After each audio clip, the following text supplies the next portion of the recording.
Bonjour les amis, bonjour à tous. Alors question vraiment conservation. Comment conserver ces carottes pour l'hiver? Alors les amis, ces carottes, ces céleris, ces betteraves, moi j'utilise la technique des anciens qui consiste à utiliser la terre comme un frigo. Hein. Alors qu'est-ce que je fais? Comment je fais les amis? Bah, simplement, vous devez faire un trou aux alentours de 50 cm de profondeur. Mais attention, ceux qui sont en montagne et où vous avez des gelées à -7, -10, là vous devez aller plus profond. Hein. Plus profond, je suis persuadé que là c'est un peu plus délicat. Alors ici, vous creusez à 50 cm, vous mettez donc dans le fond de la paille ou du foin et vous allez entreposer tous vos carottes, vos céleris, vos betteraves rouges à l'intérieur. Et ce qui est très important, c'est de descendre au moins quand même à 50 cm et ensuite après, vous les placez comme ça à la verticale, tout simplement, et vous allez recouvrir, je vais refermer avec ce couvercle. Vous allez également mettre une bâche, mais juste avant le couvercle, vous devez renfermer vos carottes avec de la paille. Autrement dit, je vais mettre vraiment tout un gros paquet de paille au-dessus des carottes là, hein, pour les maintenir.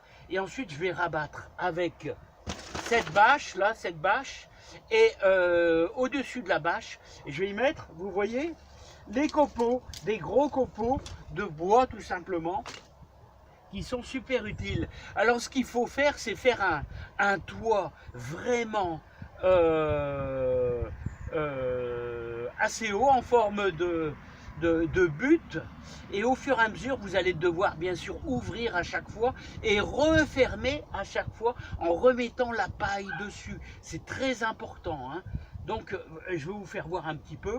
Alors ici le trou, je l'ai fait à l'est, je l'ai fait à côté du chalet pour éviter les pluies. Alors vous devez faire votre trou pour qu'il n'y ait pas trop d'eau qui tombe dedans.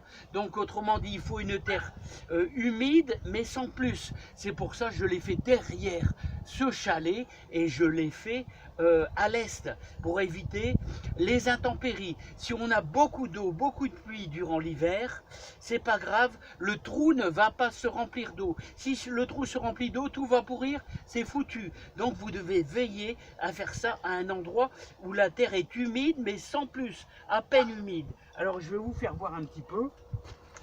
Tout simplement, attention parce qu'avec les écorces, ça peut s'écrouler, tout simplement. Alors voilà, regardez comment j'ai fait. Alors n'oubliez pas, paille dans le fond, alors là c'est du foin, et ensuite j'ai mes carottes qui sont ici, et je vais mettre au moins 20 cm de paille au-dessus, voilà, et n'oubliez pas, on referme avec ce couvercle là en plastique, ça n'a aucune importance, vous prenez n'importe quoi pour refermer avec ce couvercle, et n'oubliez pas, on mettra également cette vieille bâche.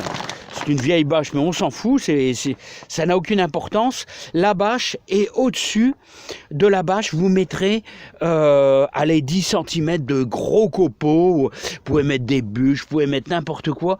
Tout ce qui renforce l'isolation. Voilà, donc, alors n'oubliez pas, un trou, l'idéal c'est 50 cm. En montagne, il faut descendre plus profond, de la paille dans le fond et de la paille au-dessus, surtout beaucoup au-dessus. Voilà, et au-dessus des carottes, hein.